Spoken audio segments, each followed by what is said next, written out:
It's an Archaeodeath Interview with Professor Howard Williams and his guest.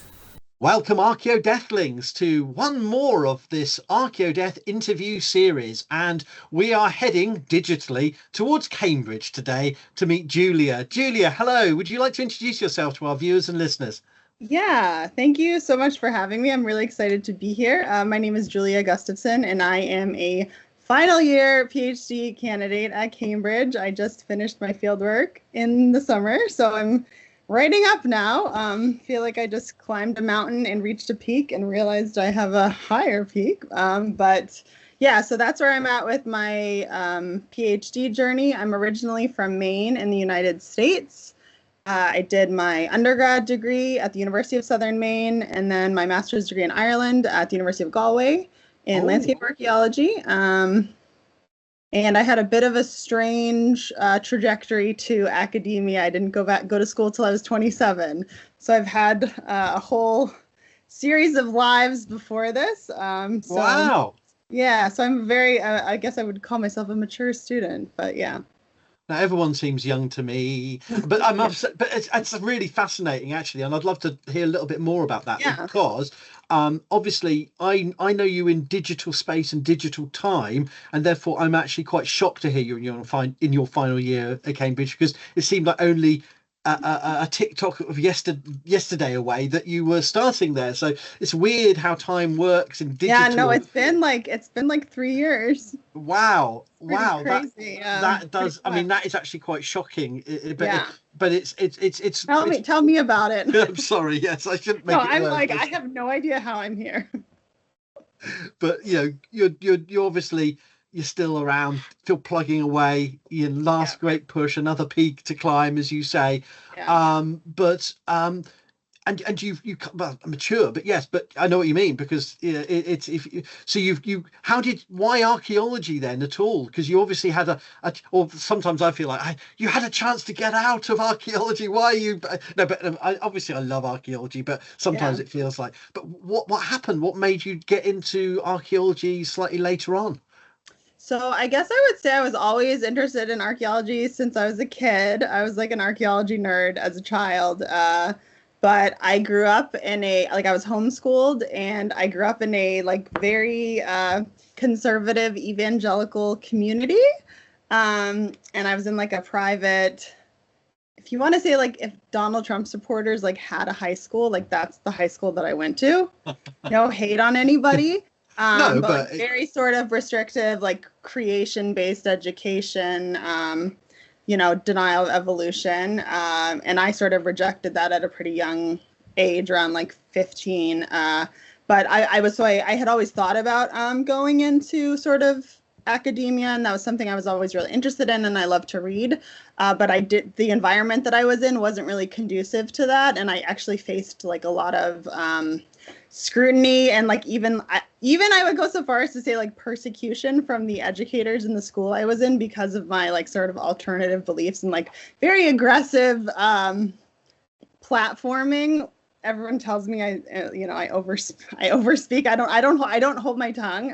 No, you shouldn't. So because of that, I did go to university for a year out of high school, but I was in a poli-sci program, and I just sort of was oh my gosh, freedom. And then after that, I was I don't actually know what I want to do with my life. So I ended up quitting and dropping out of university after a year, and I moved to the American Southwest, and I did conservation work. I trained as a dry stone mason, and I built trails in national parks. And during that time, I actually was able to work with the National Park and National Monument Service actually in some archaeological sites.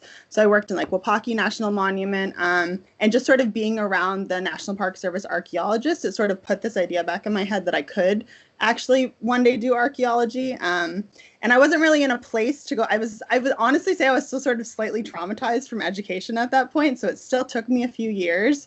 I ended up going away from conservation, and I ended up having a pretty successful career in high-end corporate retail, actually.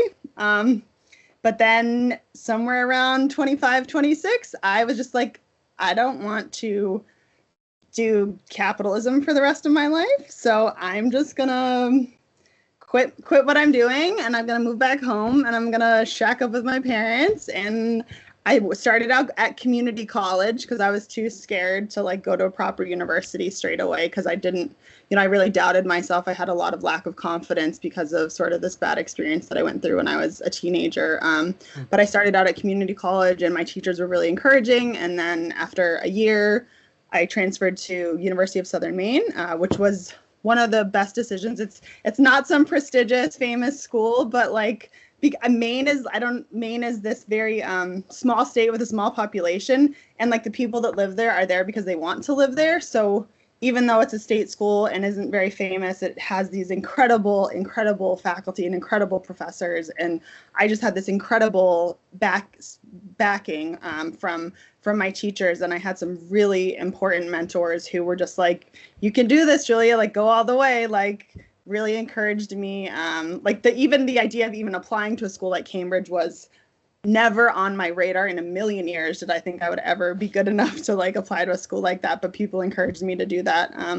So that's sort of what I did there, and then ended up applying. I wanted to do landscape archaeology. That was something I was really interested in, and they don't really teach that as a discipline in the US. So I sort of knew that I had to go to Europe or the UK to study that. So after I got my undergrad degree, graduating in May of 2020 in COVID, I moved to Ireland in the middle of COVID in September of 2020 to do my master's degree. I did apply to a few. Basically applied to every landscape archaeology program there is, and I did get into all of them, but I got funding in Ireland, so I went to Ireland, and then I mean, it's many. I'm not saying this is typical, but many students who go through a more circuitous route to get into higher education have stories that are worthy of Hollywood films, and yours is one of those. I mean, that your synopsis, I bet you could break down to a wonderful journey, because what you said, you like almost had two sets of rejections, both from your kind of upbringing and then going into that liberal mainstream where people can be. I've experienced this as a Brit from a US academics. There is almost an aggressively dismissive of anyone who comes from any religious or cultural background that jars with that.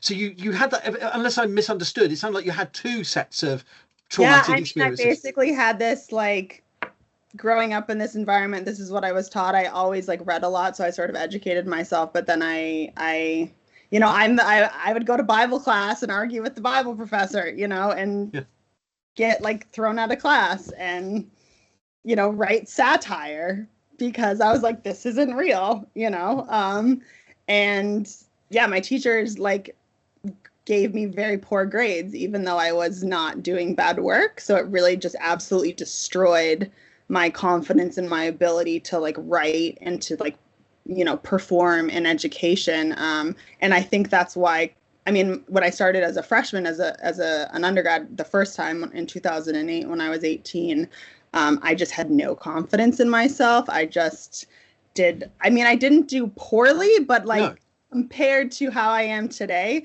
And it's really interesting because when I was applying to Cambridge, I did submit my transcripts from that period of time back in 2008, and I failed the class, and there's this point on, the application where it was like, if there's any information that you need to like tell us. And I was just like, listen, I was 18. I went through this really traumatic situation. Like, I'm not like proud of the grades that I have, but they are reflective of like this transformation that I was going through. So like, I just want, to make you aware that this is not reflective of who I am as an individual, who I am, as someone in education and academia. So yeah, that was a little bit of a tangent, but yeah. That's really fantastic. And it's not as if you just went from the US system to the UK system. You went to the Irish system, which I've heard. I've never been to Galway, but I've met colleagues there, and I know something of their program, and that sounds like it would have been a pretty special experience in itself. But again, must have been a challenge, but yeah. So Cambridge. So what's your doctoral research about then? What's the obviously not don't give me in 2 words. What do you obviously you still have yet to be examined with all due respect to the fact that things are still evolving. But with those qualifiers, what's it all about? So essentially, I am a landscape archaeologist, but I'm also really interested in like I'm very theoretical as an archaeologist. And I will say like my true passion, as I'm sure you know from my TikTok, and anyone that's ever seen my TikTok, is megaliths. I am like the queen of megaliths. I die for megaliths. I live, eat, and breathe megaliths. I'm just totally obsessed. And I did my master's degree on like a comparative analysis of passage tombs. And I, like for my PhD, I wanted to continue doing Neolithic monuments. But because I had applied to Cambridge for my master's degree, and I did get in, but I didn't get funding at Cambridge. But I had I had reached out to a potential master's supervisor there, Simon Stoddart, who I had a really great relationship with and talked to. He was, I can't say enough good things about him. He was just so supportive of me, even when I was in a master's degree that wasn't even at Cambridge. You know, I was really conflicted because I was like, should I go to Cambridge or go where I get funding? And he's like, Julia, you go where you get funding and we'll sort everything else later, you know? And I was like, thank you for that advice. Super good advice. And he's a Mediterranean archaeologist, which is completely out of my wheelhouse. Had never done anything Mediterranean. I'm like a Western Northern European gal, Neolithic person. Like that's where my like heart is.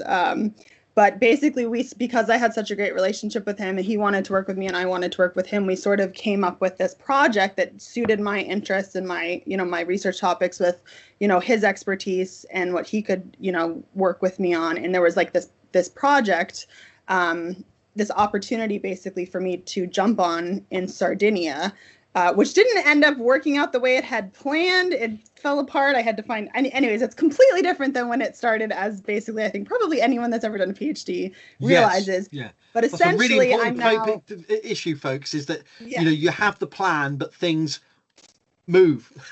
Yeah, exactly. Sometimes it's your fault because you get better ideas. Sometimes it's the logistics. Sometimes it's there's so many things that can shift it. Yeah. So basically, I work in the Bronze Age in Sardinia on the Nuragic civilization culture, depending on how you define it. And what I really am particularly interested in and what I look at is how monuments, specifically like megalithic stone monuments built in stone. I do some other monument stuff. I just love monuments, but specifically prehistoric, dry stone megalithic monuments, how they act as sort of mnemonic devices for the transmission of cultural memory. And even, for example, how they impact modern identity today, the idea of like imagined communities. And in Sardinia, it's an absolutely, I hadn't planned on working in Sardinia, but I'm absolutely like Sardinian in my heart now. And I'm so happy I'm there. I absolutely love where I work and the people I work with. But Sardinia is this really amazing example because the Nuragic, their Bronze Age culture is sort of seen as the last quote unquote indigenous culture in Sardinia, because following that they were colonized by the Phoenicians and the Romans and, by Justinian. And then, so they've had waves of occupation. But despite this, they've really maintained a sense of sort of cultural identity and they've clung to it. And one of the things that's really interesting is sort of this universal link to these Bronze Age monuments, what they're called Nuraghe. So these monuments have really, because they're so visible in the landscape, and there was estimated when they were built to be 10,000 of them. And Sardinia is not that big. It's the second largest island in the Mediterranean, but it's not that big. No.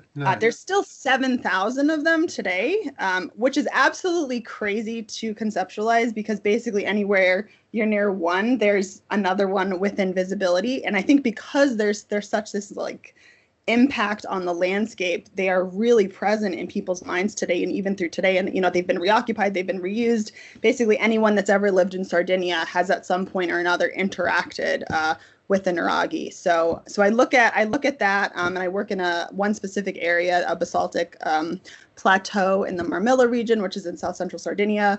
And there's 16 Nuraghe and one giant's tomb on this plateau. And I sort of use a specific area as a case study for how the town's identity has been shaped with this plateau that it rests under, and how it still contributes basically through the ages to identity and so you're doing a kind of everything from Bronze Age to contemporary archaeology, as it were, but it's that landscape is the theme. So as so many people do sort of period specific stuff, we should be beyond that by now, but it's still, you still almost have to explain that to people, that you're not, just because you're dealing with a monument that begins in a particular period doesn't mean that's where. Yeah.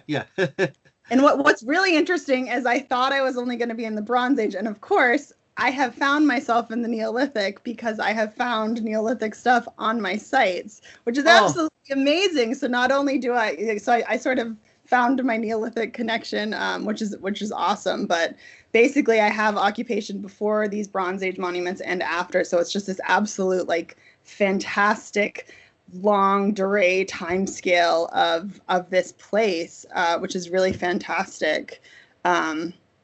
So if it's to get a better sense of it, if there are so many of these Nuraghe, some of them have been excavated, but you're looking at ones that hitherto have been relatively overlooked, or how did you choose your areas? What I'm trying to get at, and why? So the area that I work in, there's 16 Nuraghe on this plateau. Interestingly enough, the Marmilla region has the densest Bronze Age population in Sardinia, so it has like the highest percentage of Nuraghe, and also the oldest that we know of. I will say scientific chronological dating in Sardinia is not great. There's less than 100 radiocarbon dates for prehistory in the entire on the entire island. But the Nuraghe, one of the Nuraghe that I work on, a project that I work on, the Prane Siddi Project, which is directed by Dr. Emily Holt and Dr. Mauro Pera. So I'm their survey manager. So they excavate a proto-Nuraghe, and then I also am co-director of another project with two of my colleagues, Owen Parkinson and John Battista Maris, which excavates a second Nuraghe on the same plateau. So I excavate, or I don't actually work on the first excavation, but I run the survey for that excavation. So I've done a huge amount of surveying, and it's a field school, so I teach undergraduate students like survey methods.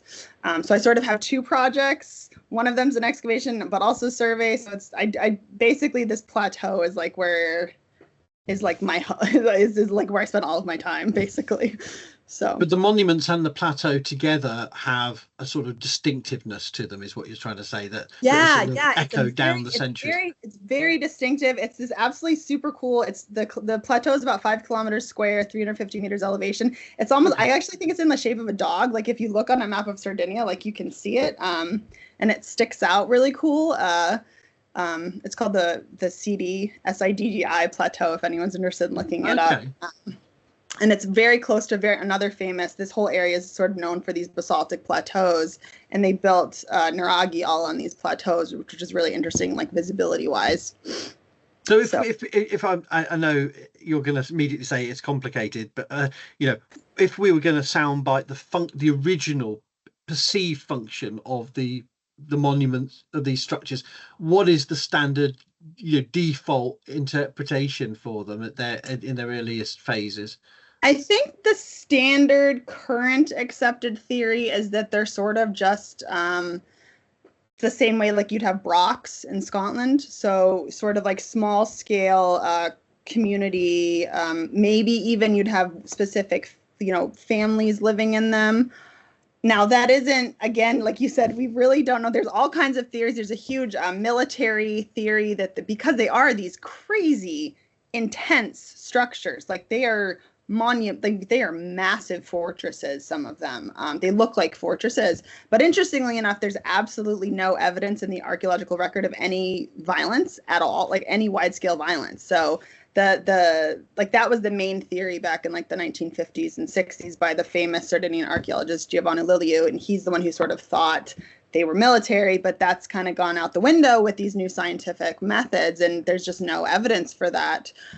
Some people have also speculated that they could be mortuary monuments, but you don't really find remains in them, and there are tombs that are built in conjunction with them. So for example, I have 16 of these towers on my plateau, or the Siddi plateau, and there's one what we call Giant's Tomb, which is a tomb. So basically we think that this tomb acted as the mortuary place for these 16 different Nuraghe. Oh, love it. That's again a part of how the space, the plateau and the identity. Yeah, that's really interesting. But the structures themselves are unlikely to have been at least primarily mortuary. They are monumental constructions to perhaps, maybe. Honestly, I think they were just like community centers. Right.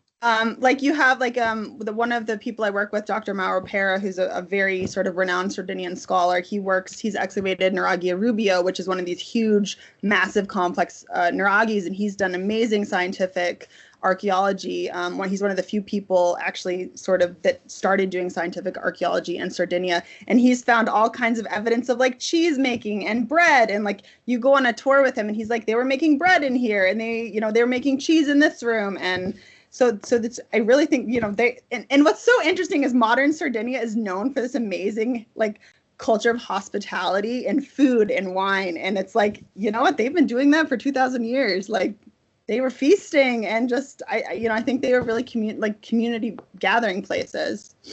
And once built, that doesn't restrict their function as prominent.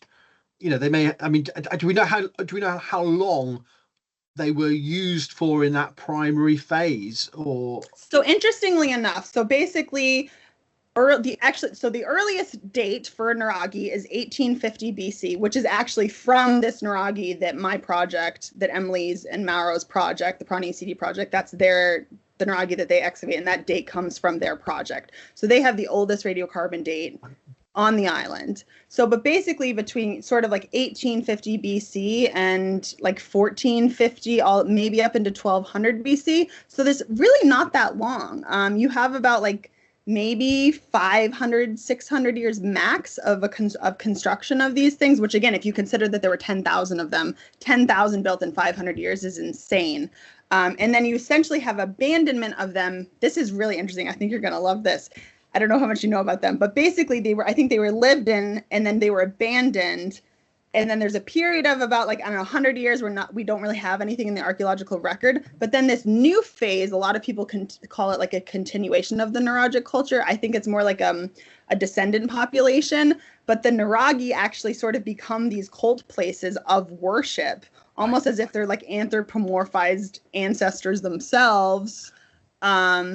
And like you have mini Nuraghe towers in the middle of them, and you have all these bronze figures that are deposited there. And there's also this idea of like there's sacred wells, and there's this just absolutely insanely cool sort of cult going on. And they build villages around the towers. They don't live in the towers anymore. The towers are actually sort of like, again, maybe temples or something at that point, and they're living around them. But like they're like worshiping the Nuraghe themselves in a way, which is just super cool. Yeah.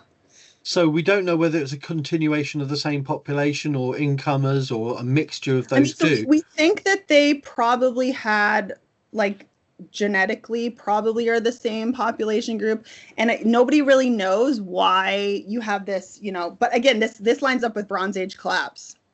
This is Bronze Age collapse right here. There's this gap. We don't know what happened during this time period. We know that the Nuraghe were abandoned, and then we know, a century or two later, the sites are reoccupied. They're not using them the same way, but it's almost like there is this memory of something being significant and important about these places, and people are being drawn to them and making them sort of these hubs for, activity. So, I mean, obvious analogy from someone who doesn't know much about Mediterranean archaeology, and so please slap me down if I'm getting it completely wrong way, are people thinking of this in an analogous way to the tomb cults that acquire in the Iron Age around Greek Bronze Age sites, or is that much more of a different? So early on, actually, and actually this is still a debate today as to whether or not Nuraghe were an quote unquote indigenous development, or if it was, introduced onto the island from abroad. I'm of the mind that I think that they did develop it themselves. I think it's a very colonial notion to just, assume that everything comes from, Western classic archaeology. But even like early archaeologists back in the 19th century, were like, oh, it looks like, the tombs on Crete, or the tombs over there. I mean, there are some similarities for sure, but There's not really anything comparable to the Nuraghe themselves in Greece. The only areas that have comparable things in the south of Corsica, they do have some similar structures. They're a little bit different. And then on Majorca, they do have taliots, which are similar. And then actually, this is really cool. There is a Nuraghe in Sicily where they even found Nuragic pottery. And I think I don't remember the exact, but a friend of mine, Dr. Davide Schiru, excavated it with Dr. Alessandro Vanzetti, and they found, so I don't even know, maybe there was Nuragic people that left Sardinia and went and built a Nuraghe in Sicily, which is pretty cool. So obviously over time, these towers, which are distinctive central points, some would collapse, some would endure. With any, collection, it's very unpredictable when masonry. These are dry stone, aren't they? They're dry, yes, they're dry stone. So it's very unpredictable. Earthquakes, storms. Some will fall, but some will just stay up. And just hang around for centuries. And do we have any sense of, do they ever stop being used, or do they just keep on receiving attention at different times? So what's interesting about them is, again, they are megalithic. So if you look at the building blocks for these things, you're talking stones that are like 2-3 tons. They are massive, absolutely huge. So you pretty much always have at least like the bases and the foundations. And then there's like a few different kinds of Nuraghe. You have single tower Nuraghe, you have complex Nuraghe, and then you have proto Nuraghe. They used to think that they were built in a chronological order, but we don't really think that's the case anymore. But interestingly enough, the bottoms are all built with stone, but then at the time of construction, they actually used wood to make like ramparts on the top of them. So if you think of like a medieval tower that goes up and then it sticks out and around, that's like what it is. And what's super cool is that we would have no idea, obviously because it was wood, what these would have looked like. But because only a few hundred years later, you had people worshiping them, they built models of them. So we now know exactly what they would have looked like, even though we have no record in the archaeological record. We know exactly what they would have looked like, which is so cool. So whatever their original use, by the time they're being reused and venerated, people may have had all manner of other notions of what they were. Exactly. And again, your question about were they reused? Absolutely. They are still reused today. Every single, and that's something I specifically look at, is who's reused them and why. So you have Phoenicians, people with Punic backgrounds reusing them. The Romans were all up in them. You have them being converted into churches. You have some of these Nuragic holy wells that are still Catholic holy well sites today. Even nowadays, like for example, the town that I work in, they have a festival every summer, and they have a concert at the Giant's Tomb, and people like sleep over in the Giant's Tomb. It's like absolutely a living part of this village that I work in. Like everyone's like, they go up to the tomb, like kids go up to the tomb to get high, it's part of the village. And it's interesting because this village also has all of these other, connection to Romans, and they think that the town was put on the map because Sardinia was, the Roman grain supply. It fed the Roman Empire, fed the military, but nobody talks about that. Even though you have Roman ruins everywhere, nobody cares. It's just like, nope, the Nuraghe are the things that matter. They're the things they're distinctive, whereas the Roman is, that's really. But so it's almost like they see the Roman stuff and they see this other stuff as foreign. Yeah. But the Nuraghe, even though you've got, again, 2,000 years, 4,000 years, between, they don't, it's really cool. So are they now a national within an island-wide identity marker, or is that too simplistic? Are they?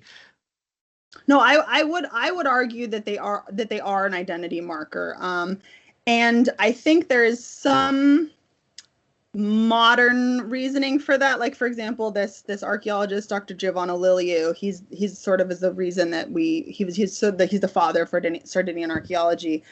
He sort of made the argument. He's sort of the first person who was like, these are our original ancestors. This is the indigenous population that we're related to. And I think that sort of made it really popular in today's, and sort of re-brought it up for people. But also you even read historical literature, so like Grazia Deledda, who's, you know, the first woman to ever win a Nobel Prize for literature. She's a Sardinian, and you read her books and there's all of these references to, she'll be like, oh, the stairs or the wall were built in the style of the stone towers. So there is this idea that they are, even in historical literature, they're very, very active. You know, there's a house, a huge estate that they didn't know was built on a Nuraghe, but it was donated to the state and they were renovating it and they found that it was built on a Nuraghe, you know, from the 15th century. So there's just this, you know, they are today. Interesting. They also are used as, because Sardinia is, a lot of people would consider it a colonial state. They do not consider themselves Italians. If you call a Sardian Italian, they will tell you, no, I am Sardinian. It's not as violent or volatile as Corsica is with France, for example, but there is sort of this similar idea that we are not Sards or not Italians, we're Sardinian. And Nuraghe are often used as symbolism for this, for these ideas. So in terms of modern identity, they're powerful, they're tied into heritage tourism, an independence movement. So, or is that, again, I don't know the politics. No, so there is a separatist movement, and I have seen Nuragic symbols or Nuragic style, you know, images of towers or even other very famous symbols from the Nuragic civilization being used to perpetuate these ideas, for sure. That's really interesting. And I as well as the sort of the nationalist or separatist use, if that's like, makes more, nationalist is perhaps not the right word, but I mean, have these megalithic monuments been co-opted into sort of global conspiracy theories, pseudo-archaeologies, or have they been able to avoid that headline nonsense? They definitely have. They have there's speculations that Sardinia is Atlantis, that you have the collapse of the Nuragic civilization because it was such a massive civilization and all of these, you know, monuments, and then you have destruction. There's, you know, people thought that there was a tsunami and that's where the Atlantis myth came from. There's pseudo-archaeology that has speculated that there were giants in Sardinia that built them. And again, because these tombs are called giants' tombs, they're like, oh, of course they must have been built by giants. And then there's also, and this is not necessarily complete BS or pseudo-archaeology, but it's not really proven. There are some scholars working on this, but there's this idea that Sardinia or the Nuragic civilization or the Shardana, the sea peoples, that contributed to the Bronze Age collapse, because, for example, in Ramsay II's, some of the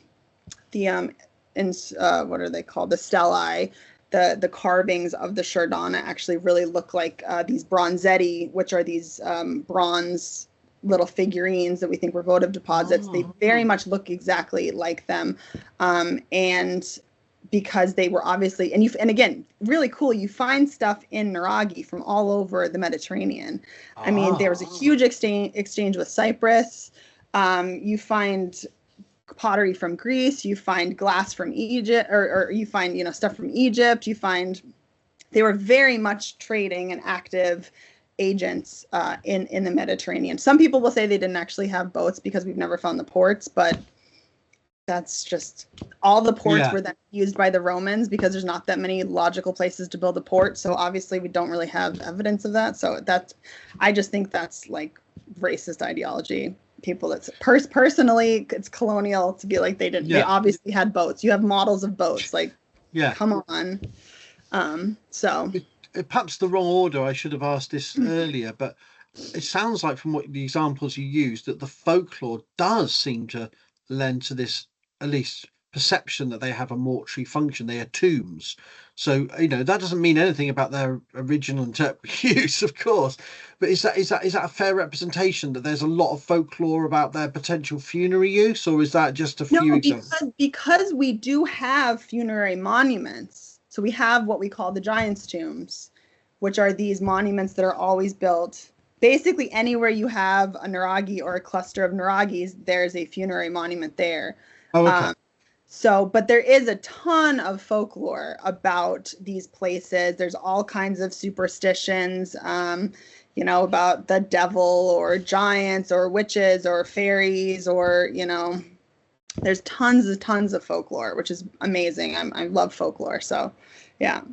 But they are obviously sites that have inspired that local connection and people wanting to, that make those stories up, or to perpetuate those connections. The fact they're talking about them, which I do think is one of the amazing things about monuments and about megaliths specifically. And this is a point that I often make, is that it doesn't matter if there's actually a connection between someone that's making a connection to a monument and if they were related to the builders of the monument, for example. Because what's important is that there's such an impactful presence in the landscape that people are seeing them and they're making their own stories up about them. Yes. I think in Ireland you have, all of these names of folklore about, Grania's grave or whatever, where people, which obviously they're completely spatially and temporally separated, but they're making places and they're explaining these things to themselves in their own worldview. And that's what I think is so cool about them, is it forces people to explain them. They have to come up with a reason as to why why are they there? This does speak to a question I wanted to ask about this broader phenomenon we've seen in archaeology, landscape archaeology, over the last 30 years of writing about the past and the past of social memory, as you yes. And this is something I've written on. I've been aware of the Nuraghe via that literature, but I'm not pretending I've done any in-depth reading. But I suppose for me, when I teach this and I get pushback from students, questions from students, and from other academics, I think one of the criticisms that I have answers to, but I don't know, it maybe for your data set it's not something that's as prominent, isn't this just writing a just so story? Isn't this, memory? It's anything. It can be, anyone can use memory. Is this really memory or just people banging around the same landscape? How do we know that these monuments are creating these connections? There's a lot of cynicism out there, is what I'm saying, and it's not from me, because I actually think this is one of the most powerful avenues for understanding monuments beyond just who built them and when, but I'm just trying to channel some of the criticism I've received of work, and I wonder whether you face that or you haven't. I mean, I think that there's this idea that this is qualitative archaeology, it can be very woo woo, and that we're these memories and they're acting through the ages and transporting these things, but I don't find that to be true at all. And I also think like many words, how do you define memory? I mean, we have absolutely fake memories today. And I think about, I'm from the United States, about the myths of the founding fathers or Betsy Ross and the flag. And these things have, no foundation practically, but do they influence and impact our culture today? Absolutely, they do. So to me, again, it's not really relevant. People are so fixated on these hard truths, and to me there's no such thing as a hard, practically, other than maybe the law of gravity or whatever. I am a very grayscale person, and I think there's very many different ways to see things as the truth. So for me, I don't really care, because what's important is that they are having an impact. And the reason we study archaeology is to understand ourselves and to understand our culture and to better things, right? So I totally agree with you, and I certainly see this reduction, particularly in popular media, but also in the academy, this reduction to first phase use, first function is stifling, and anything that pushes back against that's healthy and good from my point of view. So I think this is exactly the kind of study that needs to be we need to be done. But I'm preaching to myself and to you, and we're all agreeing on that. But I suppose one of the things that I find, thinking about how we tell that story beyond the academy, and leads me into asking you about social media, because there's so much power here and potential here. But one of the things that I find really tricky is site-based storytelling, and trying to explain to people this is a site that is 300-year phases of this castle or this cemetery, and and people can grasp. Some people like the, oh look, let's go to a pretty place. Let's go to that's a distinctive monument. But trying to tell a multi-faced story in that short form media, be it a Twitter thread or a X thread or whatever they're called now, or a TikTok video, is a real challenge. And I wonder whether that's maybe not what you've been doing online, and maybe that's just impossible to expect anyone to address that. But I wonder what your thoughts are on the challenge of conveying this kind of story. I mean, I think it is definitely a challenge. And I think, again, like you said, there's this hyperfixation on when was it built, Yes. which to me, again, I'm like, the most important thing that could have happened at this monument could have happened thousands of years after it was built. These monuments have lives. They don't, to me, they almost act as agents of their own devices. So I do think there's challenges with that, but I think that there are some really good examples of monuments that have been reused, that offer, like, for example, Maze Howe, right? Which I think I visited recently, and that's one of the monuments for my dissertation for my MA. And Maze Howe is almost more known for its, runic inscriptions than it is for the fact that it's the Sistine Chapel of the Neolithic.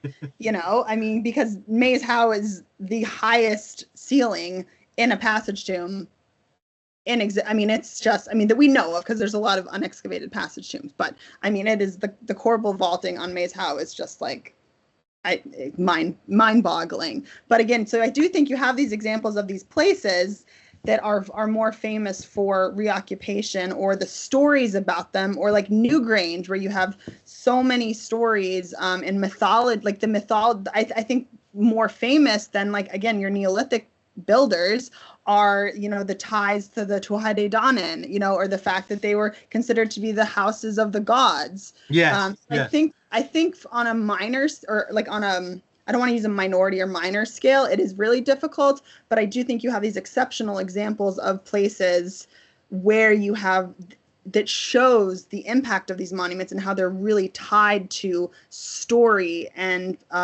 place and this perpetuation of and cultural impact, I guess. So these places people are not excluded. It is complicated. Deep time is complicated for anyone. I can't even think past next week and last week. But thinking about millennia is a struggle for people. But there is a way you can tell that through the place and explain And I mean, you obviously are one of the people I know via social media, and I what other impressions do you have of the potential and challenge of our digital world for the kind of work you're doing specifically? So obviously, I think social media can be amazing, and I think as far as public archaeology, I'm sure you get criticism for your TikTok account all the time. Okay, I get criticism. And I've got to say, I've been absolutely slacking on my TikTok because I'm, final year PhD student. You've got a good excuse. And I just do things for, like, TikTok is really just a creative, fun outlet for me. I really put no thought. I practically don't put thought into it. It's just something I do for fun. And I think as a public archaeologist, and I do really care about public archaeology, and I think in order for archaeology to continue existing as a field, and everyone talks about how archaeology is underfunded, and I'm like, the only way archaeology is relevant is if it's, impacting people today and what it can tell us about ourselves, or sustainable, there's so many, like, environmental reasons I could be like, why is archaeology amazing? Like, we don't need to figure out how to live sustainably. Like, the answer's in the archaeological record. Exactly. I say that all the time to people. So I think as far as engaging people and getting interest, it can be absolutely amazing. And even, I've had one or two, comments on TikTok that I felt like I really, like, helped someone, like, you can pursue this, you can do this, and taught people things or showed them or inspired them to look around their own landscape and find make them connected to their place. I think there's a huge problem with people because we're so transient, we move, people don't have a sense of place anymore. And if you don't have a sense of place, you don't care about the place around you. And archaeology is one of the things that I think helps people to care about place. So I think all of those things can make it really positive. Like, for example, one of my fears and something I'm really careful about is if something blows up on TikTok and I say where I am, I don't want to draw attention to it. And I try to be so careful. I mean, I've had people, you know, I talk about my own fieldwork and everyone's like, where is this? Like, what site is this? And I'm like, I am not going to tell you anything. Like, you're right, to people are going to come here, and like even also to like just like educating people about like, this is what a lithic is, or this is what a pottery sherd is. Normally people don't see these things. You could walk on a path and walk over 1 million pottery sherds, and the average person is just going to think that they're rock, you know, stones. But if you show people on a wide scale, then, you know, you increase the ethical risk of theft or vandalism. And that's something that I'm definitely scared of. And like, for example, where I work, there's a tentative UNESCO bid to make a huge Nuragic UNESCO basically landscape area, and in the Giant's Tomb in the area I work on is on this list. And there's massive concern in the village that, and even recently, like, people have come to see it. And like, I think I posted a video, I don't know if you saw, about cairns. And I go crazy when I see cairns, because I go to these monuments and people just think they're doing some sort of Zen meditative thing, or just, I don't even know, communing with the ancestors. I don't know. But I'm like, you are actively altering an archaeological landscape. Like, sure, you're trying to, and again, too, I'm like, I want you to connect to it. I want you to bond with it. I want you to care about it. But I don't want you to do it in an unethical way, which is hurting the monument. So it's just this real, like, there's a balancing act. I don't have the answers. I'm just, you know. I mean, I think that one of the things, not many people, but it's enough to make it worthwhile. It's not about quantity, but every now and again, someone says, oh, I will be going to these sites when I come to Wales, or I'll be coming to when I'm going to England. They're actually using me as a bucket list. And I think that's actually a positive thing, but I'm not dismissing but it makes sure I've got to be very careful about not being too specific about certain sites that are either there's access or they're vulnerable. But the other flip side is I've had people who say, I am never going to go to those places. And that's really touching, because you realize either because of wealth or, you know, lack of, or actual, in some cases, clearly age or disability, that they are genuinely enjoying the content, because they're never going to go to anywhere in that part of the world. They're in Australia, or they're in, you know, and that's really touching. That though I'm not professional in the sense of it's not, but I'm not going to be. I haven't got. It's very unlikely I'll be going to Sardinia anytime soon. This is a benefit. This is suddenly I've heard about these sites. Here I am. I'm looking at an archaeological project there, and we shouldn't underestimate that yes, there are sinister people, and we've got to be very careful. I'm not dismissing that, but there is totally also that. Yeah. I mean, I always take footage of places that I go and I post them, because I'm like, and like, I'm so niche with the things that I go visit that I'm like, you'd have to take out a like OS map and, you know, to find some of the things that I'm going to. So just to even show people, I think, is amazing, and to make people interested and care, and, you know, again show, because archaeology is so underfunded. There's so many people only really pay attention to these big sites. You know, a lot of these other incredible places don't get, you know, the screen time. So I think showing people these things is absolutely, and I feel that way about Sardinia, because I mean, I knew nothing about Sardinia before I started working here, nothing. And that's embarrassing. Like, I have a degree in geography, like, you know, like I knew where it was on a map, knew nothing about it. And then I'm just learning that it has this, like, at the time, probably one of, if not the most advanced culture in the Mediterranean, like, and I didn't even know anything about it. And I'm just like, so many people are missing these opportunities to see these absolutely crazy, like, Sardinia has the most amazing archaeology. The most, like, I can't even, like, anyone listening to this, go to Sardinia and go see the archaeology there, because it is incredible. Absolutely incredible. Like, I can't even rave enough about how beautiful the people, the place, the food. Sardinia is like the greatest. Absolutely. And now you mentioned food, right? Okay. I'm definitely so good. Yeah. So I mean, obviously we're talking at a time where things are going to be changing rapidly for you as you work towards your PhD, submission and evaluation. And for people who don't know, there may be revisions. It's a complex process, and it's a stressful, intellectually rigorous process, but also it's a slog.